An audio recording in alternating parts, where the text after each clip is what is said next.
Sa maliit na barangay ng Balintawak, lumaki si Marco na pamilyar sa pangungutya at panlalait ng kanyang mga kaklase. Bilang anak ng isang labandera at isang karpintero, madalas siyang tampulan ng tukso dahil sa kanyang luma at kupas na damit at sa kanyang payat at maliit na pangangatawan. Hindi bihira ang araw na uwi siya na may luha sa mga mata dahil sa pananakit na pisikal at emosyonal na kanyang natatanggap. Isang hapon, habang naglalakad siya pa uwi mula sa eskwela, isang grupo ng mas nakakatandang bata ang humarang sa kanyang daan. Sa pangunguna ni Andre, ang kilalang bulero ng eskwelahan, pinagtulungan nila si Marco. Tumawa sila habang itinutulak siya pabalik-balik, binabato ng maliliit na bato, at tinatawag siyang Maralita at Pandak. Umuwi ka na, Marco. Baka hanapin ka na ng nanay mong naglalaba ng maruming damit. Sigaw ni Andre habang nagtatawanan ang kanyang mga kasama. Luha ang tumakbo si Marco palayo. Hindi lamang dahil sa sakit ng mga sugat na tinamo mula sa mga bato, kundi dahil na rin sa mas malalim na sugat sa kanyang puso. Mula noon, isang pangako ang kanyang binitiwan sa sarili. Balang araw, magbabayad ang lahat ng umapi sa kanya. Sa paglipas ng mga taon, dala ni Marco ang bigat ng kanyang mga alaala sa bawat hakbang patungo sa kanyang mga pangarap. Nakapagtapos siya sa kolehiyo sa tulong ng mga scholarship at ang walang sawang suporta ng kanyang mga magulang. Sa kanyang pagsisikap, nakapasok siya sa isang malaking kumpanya at dahan-dahang umangat sa ranggo.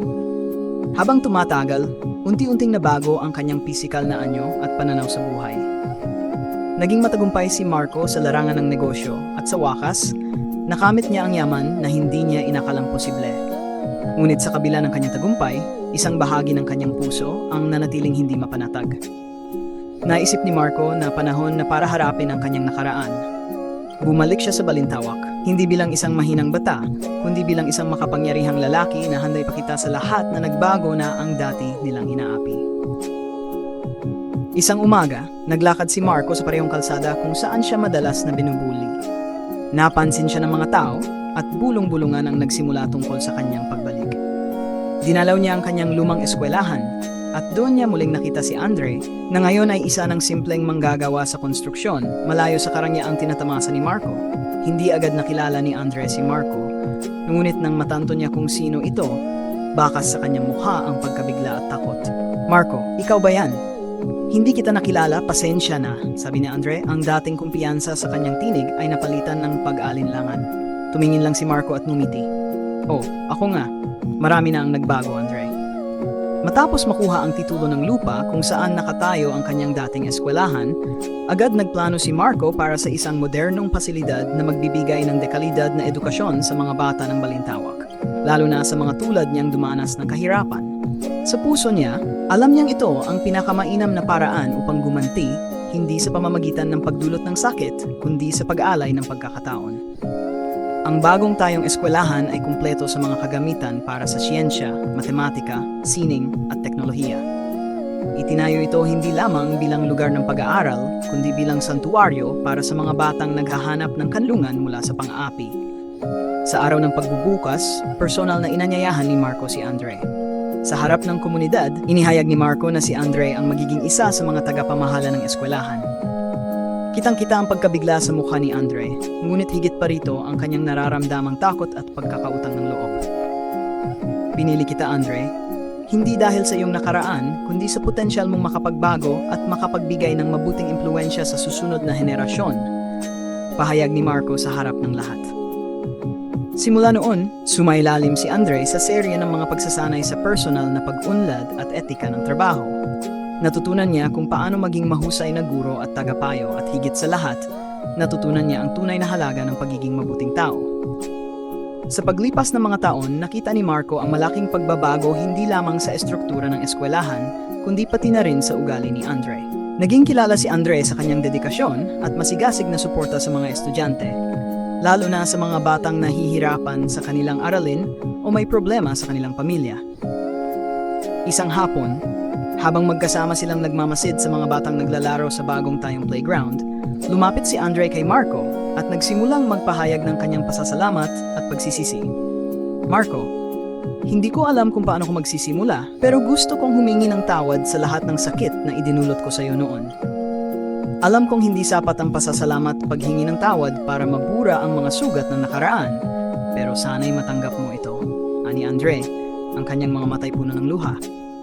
Tahimik lang na nakinig si Marco at matagal bago siya nagsalita. Andre, ang pagpapatawad ay hindi para sa iyo, kundi para sa akin. Ito ang nagbigay sa akin ng kapayapaan at nagturo sa akin na ang tunay na lakas ay nasa kakayahang magpatawad.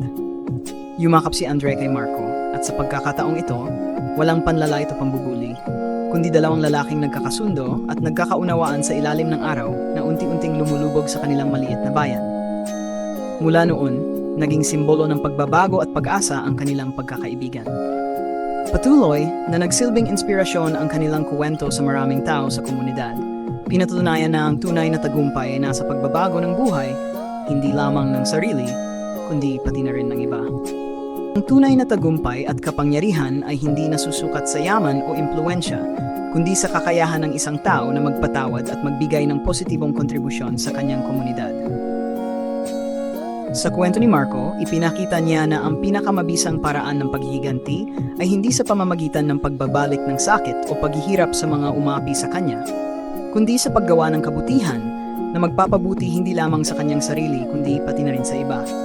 Sa pamamagitan ng pagtataguyod ng isang eskwelahan, binigyan ni Marco ng pagkakataon ang susunod na henerasyon na makaiwas sa mga pagsubok na kanyang naranasan. Bilang karagdagan, ang kanyang desisyon na bigyan ng pangalawang pagkakataon si Andre at turuan ito ng kahalagahan ng kabaitan at pagbabago ay nagpapakita ng kanyang pagiging mapagpatawad at ang kanyang paniniwala na ang bawat tao, kahit na mga dating umapi, ay may kakayahang magbago at mag-ambag sa lipunan sa positibong paraan.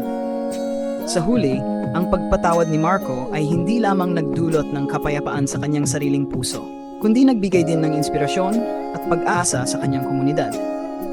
Ito ay isang paalala na ang bawat isa sa atin ay may kapangyarihang lumikha ng pagbabago hindi lamang para sa ating sarili, kundi para rin sa mas malaking kapakanan ng ating kapwa.